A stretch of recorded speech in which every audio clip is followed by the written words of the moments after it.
Students, आज हम discuss करेंगे सर्कुलर फ्लो ऑफ इनकम, जो एक नेशनल इनकम के ही एक कॉन्सेप्ट्स के अंडर में आता है। इससे पहले मैंने स्टॉक और फ्लो के बारे में डिस्कस किया था। अगर आपने स्टॉक और फ्लो को नहीं देखा हो तो आपको मेरे उस वीडियो के डिस्क्रिप्शन में वो लिंक मिल जाएगी, आप वहाँ पे जाके आप उसे देख लीजिएगा।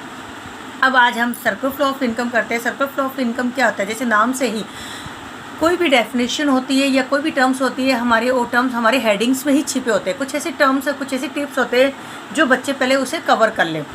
जैसे अब इसमें सर्कुलर फ्लो ऑफ इनकम का है, तो इसका मतलब है कि एक इनकम का फ्लो किस तरीके से सर्कुलेट होता है। यही से हमारी ये डेफिनेशन भी बन जाती है कि it refers to flow of money, income and expenditure for goods and services across different sectors of the economy in a circular form.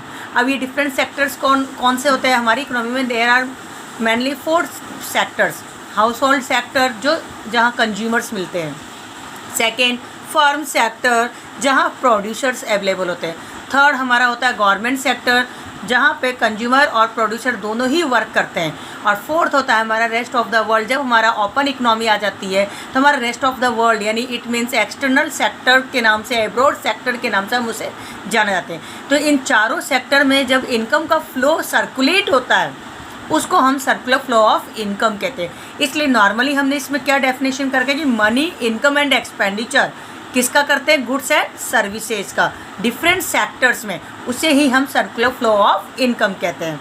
Other word में जैसे मैंने यहाँ पे आपको दिखा रखा है कि flow of payment and receives in different sector of the economy, यानी एक सेक्टर में फ्लो होगा पेमेंट और दूसरे में उसकी रिसीविंग होगी। अब देखिए आप, यहाँ पे मैंने एक सर्कुलर फ्लो बनाए रखा है। यहाँ पे हमने प्रोडक्शन लिया है, यहाँ हमने एक्सपेंडिचर और यहाँ हमने income.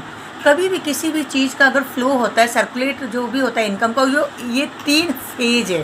Phase of circular flow, phase यानी एक रास्ता कि पहले गुड्स एंड सर्विस का प्रोडक्शन होगा, फिर वो गुड्स एंड सर्विस के थ्रू इनकम आएगी और वो इनकम के थ्रू हमारा क्या होगा? एक्सपेंडिचर। और फिर हमने जो खर्चा किया गुड्स एंड सर्विस पे, तो जब हमें एक्सपेंडिचर करेंगे गुड्स एंड सर्विस का तो उसका फिर प्रोडक्शन होगा। तो इस तरीके से ये सर्कुलर फ्लो क्या है, ये इसके फेज है। तो क्या फेज होते हैं सर्कुलर फ्लो के? 3 होते हैं, प्रोडक्शन, इनकम एंड एक्सपेंडिचर। हमारी जो नेशनल इनकम है इन्हीं तीनों पे डिपेंड भी है। सबसे पहले यहाँ पे देखो, production equal to generation of income, production equal to generation of income और equal to expenditure on goods and service. तीनों आपस में एक दूसरे के इक्वल हैं। अब यहाँ पे मैंने कुछ types of circular flow of income लिया है। टाइप्स कैसे? जैसे इनकम से मनी का फ्लो हुआ और मनी फ्लो हुआ, उसे हम मनी फ्लो कहते हैं। सेम हियर प्रोडक्ट किसका हुआ? गुड्स एंड सर्विस का, जिसको हम रियल फ्लो करते हैं। यानी हमारे सर्कुलर फ्लो ऑफ जो types of circular flow of income है, there are 2 flow, money flow and real flow. Money flow through the process of income and real flow through the process of product यानी goods and service. यानी जब हम flow करते हैं goods and service दोनों का, तो इसी तरीके से हमारे circular flow of income there are 2 types, money flow and real flow. Money flow to flow through the process of income and real flow through the process of goods and services. Here there are 3 models, 2 sector models, 3 sector models and 4 sector models. Already you discussed in a कि how many different sector? There are 4 main different sector, household, firm and rest of the world and government sector. तो 2 sector model means होगा हमारा कि जिसमें हम जो flow दिखाएंगे वो हाउस होल्ड और फर्म के बीच में।